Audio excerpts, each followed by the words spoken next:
A cream suit. Do we read anything into is anybody wearing a cream suit? I mean, white suits, cup finals, all that kind of stuff. I was like, oh, this is a brave choice. It's an extremely ballsy move, isn't it? Yeah. Because, I mean, I always, when I see a cream suit, I think back to when I was doing A-level politics. And our teacher was wearing cream, I guess they were chinos, comes in cream chinos. And he'd obviously visited the men's room prior to coming, and he had been uncareful. And when you do that and you come into a room featuring various 17-year-old kids, some of them boys, you've got to expect that it's going to get pointed out. And it did. And that is what I saw Ten Hag, and I thought, oh, mate, you are an extremely brave individual. Perhaps that is a kind of quality that United needs, someone who says no to convention. And what did he say in the actual press conference that gives you any comfort? Or, like, does any of this stuff matter? Like, sometimes it does. It only matters if you screw it up, really. Isn't that the point? I mean, you'd have to try quite hard to screw it up. I mean, because he wasn't asked any particularly searching questions. I find that in press conferences quite a lot of the time. I know that I don't mean all people who are in press conferences when I say this, but you can tell quite a lot of the time. I haven't sat in that many, but I've sat in enough to know that people ask questions because they want a particular answer. Then a lot of the time they're not asking questions because they want to find out a particular or even an interesting piece of information. Their editor wants a particular headline about a particular subject, and they ask as many questions as they possibly can, trying around that one subject to get a particular answer. But Ten Hag also went in there with absolutely no intention of giving anything away. So I felt the same things that I thought about Ten Hag prior to that I feel afterwards now, that it felt like he's tough, and he's definitely tough enough to be United manager. I'm not certain whether he's compelling enough, but perhaps he doesn't have to be compelling. Perhaps the compelling aspect comes through players seeing that he knows what he's talking about, the football gets better, and he becomes compelling in that way. But he doesn't have Klopp's easy charm, but you don't have to have that necessarily. Tuchel doesn't have it either. Tuchel's a good talker when he gets going, and Guardiola is something else again. But Guardiola is a very specific thing, because he started with that first job where he had some of the greatest players of all time. He made them better. So he comes to every job with players knowing that, well, look, he improved the greatest players ever, some of them. And the players know he's going to make them better and he's going to win. So Guardiola's charisma is not really, doesn't seem to me to be rooted in his actual personality. It's rooted in his achievements. And I guess Ten Hag, whilst probably being less of a weirdo and less of a hypocrite about human rights issues, is more like that than like Klopp. But anyone who speaks about Ten Hag says the players love him. I think that he'll also know that he has a monstrous job to do, so that should enable him to pick quite a few of his own players rather than deal with the detritus that he's been left. Will the players respect that, I guess, caution from Ten Hag in the press more, given what's happened over the last few months? Like, for example, did they take Rangnick's honesty badly in his public pronouncements? Are we back to talking about the trousers? I don't know.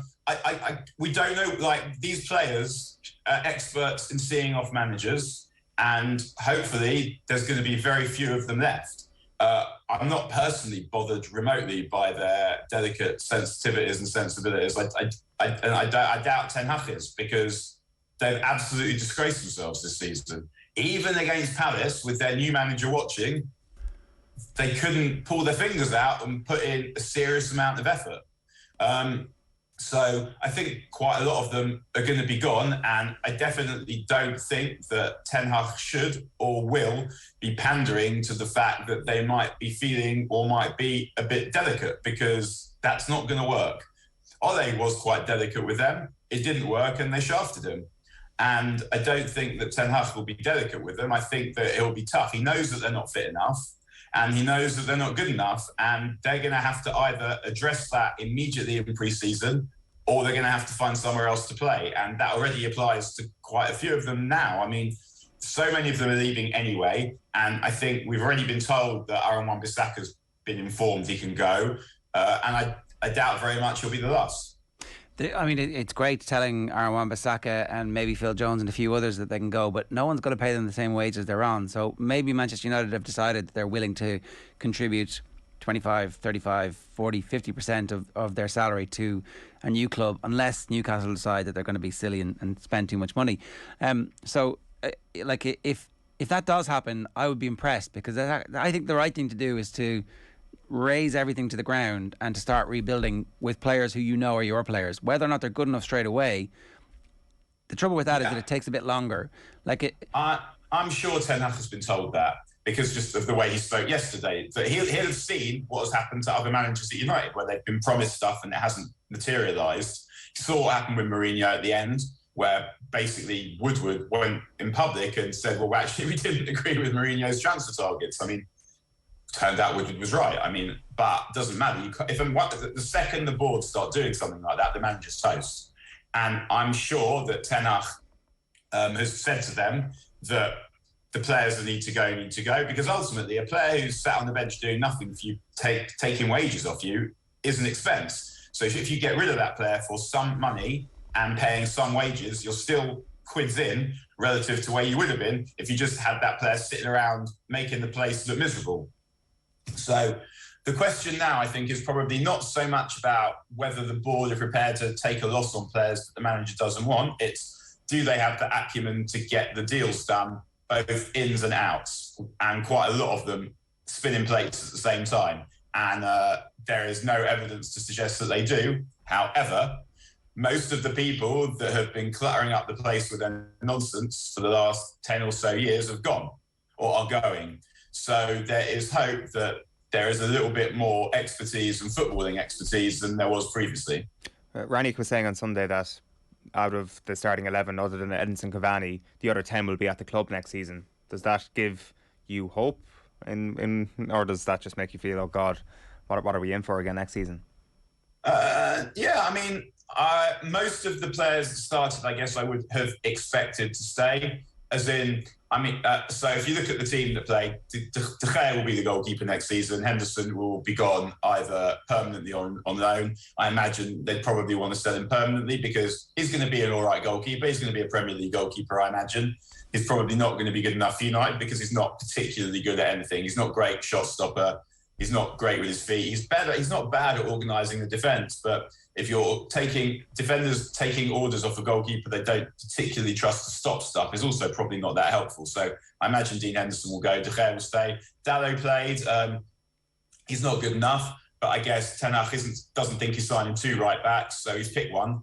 And Brandon Williams will probably go as well. So that makes some sense, even though I'm not a fan of Dalot. Maybe they'll buy a right back. Selling Harry Maguire at this point would be a problem, and Victor Lindelof also. So I guess the centre-backs will be Maguire, Lindelof, Varane, and they're going to sign one who will play with Varane. That will be the first choice. So again, I'd happy to see the end of Maguire and Lindelof, but it's not realistic to think that they're selling Maguire, Lindelof, Jones and Bailly, and then and Tuanzebe, and then they have to buy some centre-backs. It just seems unlikely. Telles was there. I mean, he isn't any good, but Luke Shaw's not reliably fit enough, and I guess the left back will be a position they address next summer. Who else played in that game? McFred, Bruno, McFred and Bruno. Again, Bruno will, I'm sure, Bruno has had a dreadful season and obviously created the goal for Palace, but with a proper manager and better players around him and proper idea of what they're doing, I'm sure he'll be much better. McFred, again, they're reliable. They're good first reserves, even though T in particular has had an astonishingly awful season, and inexplicably so in some ways. But what's odd about McTominay is that he is a number 8, not a number 6, but the extent to which he's unable to play number 6 is baffling, in that he regularly takes up positions where the keeper and the defenders can't find him to get the ball out, and he stands in the cover shadow. And I don't understand, because he doesn't seem particularly thick or dense, and I don't understand why he's unable to do that. And the only other sensible answer is that he's hiding, but I'm certain that he wouldn't do that either. So I'm hoping that with some decent instructions, McTominay will be better. But yeah, him and Fred are good reserves. I wouldn't expect either of them to be in the first choice 11 next season, but as rotation players, where you've got other good players around them, they're both okay.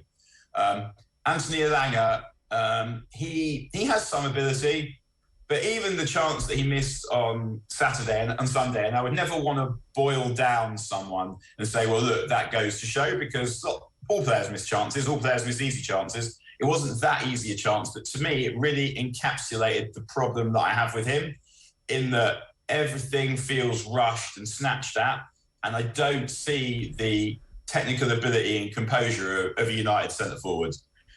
But who knows? I mean, again, maybe with a bit of coaching, he'll be better, but he's not at the level that even Danny Welbeck was at that age, who had a much better, much more adhesive touch, and I think better awareness too. So we'll see. But yeah, I wouldn't have expected United to sell him either. Cavani's going, and that's more or less the team, isn't it? So yeah, I'm not surprised by any of those things. I'm not getting agitated by any of those things, because much as we'd basically all like to keep Varane, Sancho, maybe Rashford and Bruno and sell everyone else, it's not feasible. So yeah, more or less the ones that have to go will go, and the ones that have to go just that little bit less will stay. Are you happy that Ronaldo seems to be staying at the moment? I think it depends how he's going to be used. United got to have a new centre forward, and they need to find, but as much as that, they need to find a new way of playing. And the problem there is that they're not, the centre forward that they're going to buy, who's going to be a part of however Ten Hag decides he wants to play, is not going to play in the way that Ronaldo does. So that is slightly problematic, but on the other hand, if Ronaldo plays half the number of games, he'll have the energy to do quite a lot more running, and that is something that Ten Hag will have to put his foot down about, because Ronaldo was good at the beginning of the season and good at the end of the season, but totally lost his way in the middle when there are a lot of games coming. And Ten Hag is going to need to be strong in telling Ronaldo that he's not. One second, I feel that there's someone peeping around the wall. But Ronaldo is going to have to tell Ten Hag that he's not going to play in half the games, and also he's going to need to be very defined about the role he wants from him.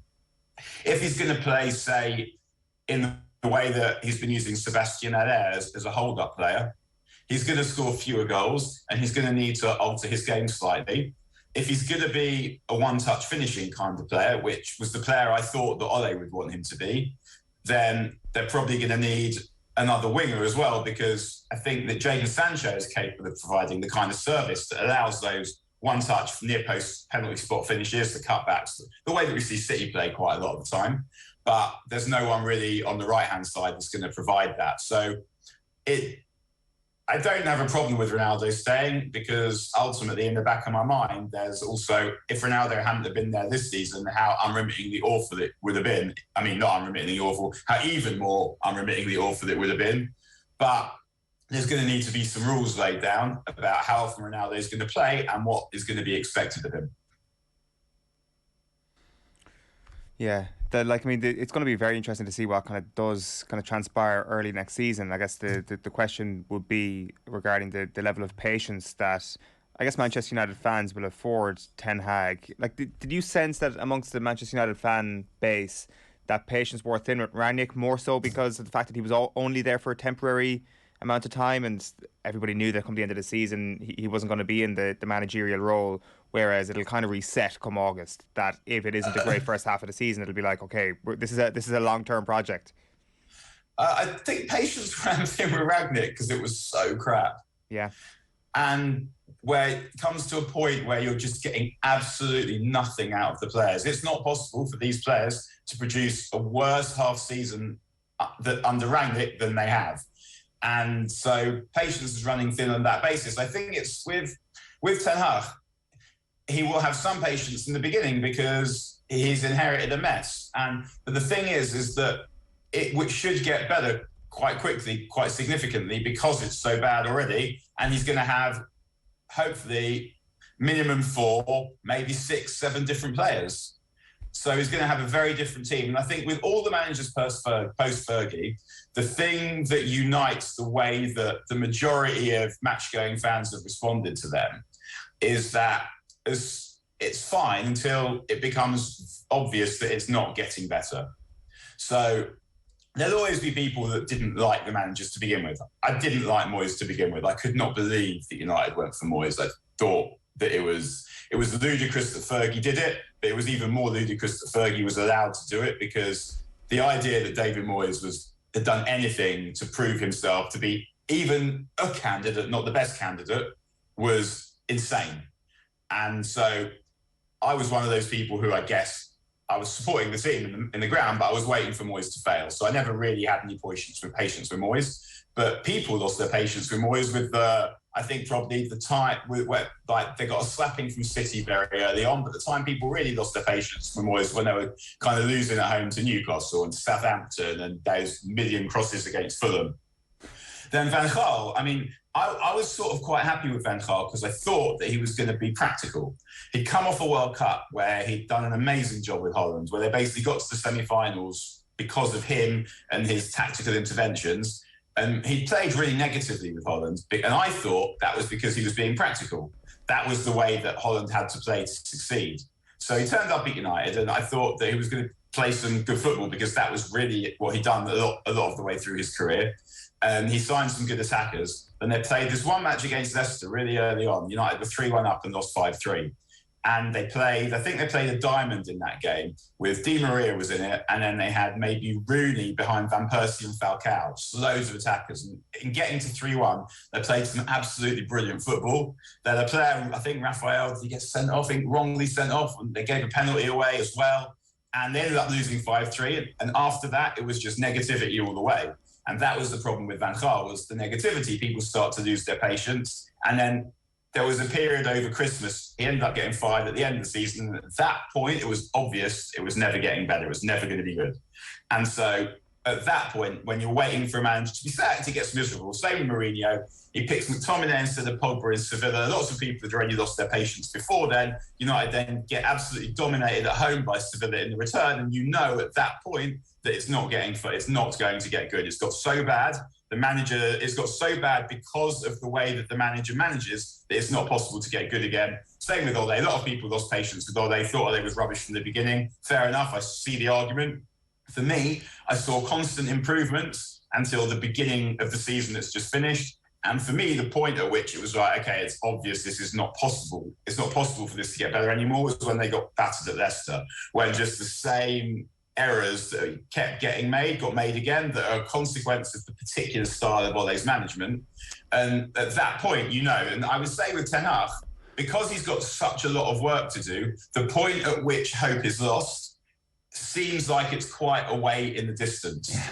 But also the point from where it is now gives him so much scope to improve. That's it. That I think that because of the scope to improve, we're going to see it get better, because it can only get better. He's going to sign some good players this summer. I'm not worried that he's going to do what Moyes did or what was done to Moyes, I guess both of those things, and go and sign Marouane Fellaini on deadline day and that be it. Yeah. He's going to sign some players. Yes, and he's going to sign players that he knows how to get the best from, because he has a way that he wants to play. He's not dealing with the mess of everyone else in as much as all the other managers were, because he's clearing the decks. Yeah, exactly that. Okay, last question for me on this. I was wondering why the Man United fans were happier that Manchester City were winning the league than Liverpool, because ultimately I think that what's happening at Liverpool is largely down to Jurgen Klopp. And when the Klopp cycle finishes, as it will, as all great managers' cycles finish, then Liverpool will come back to the pack.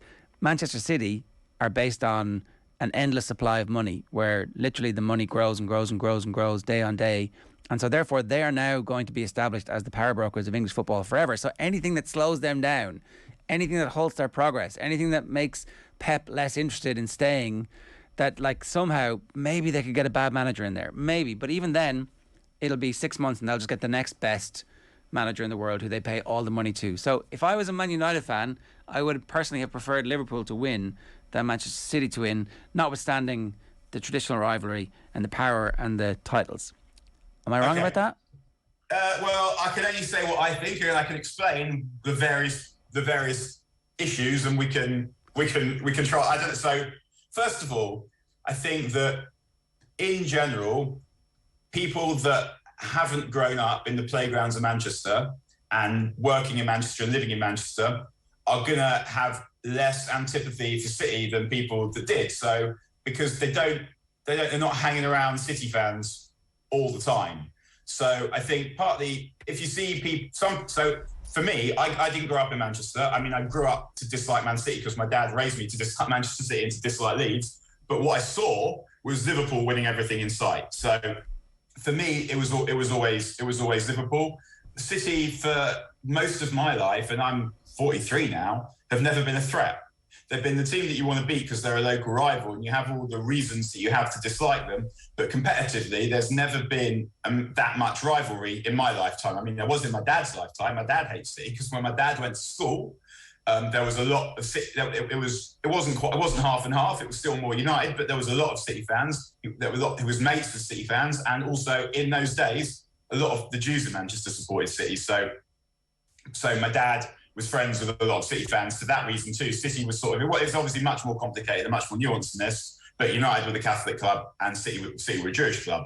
But my dad's family were United, so my dad was United, but he had that.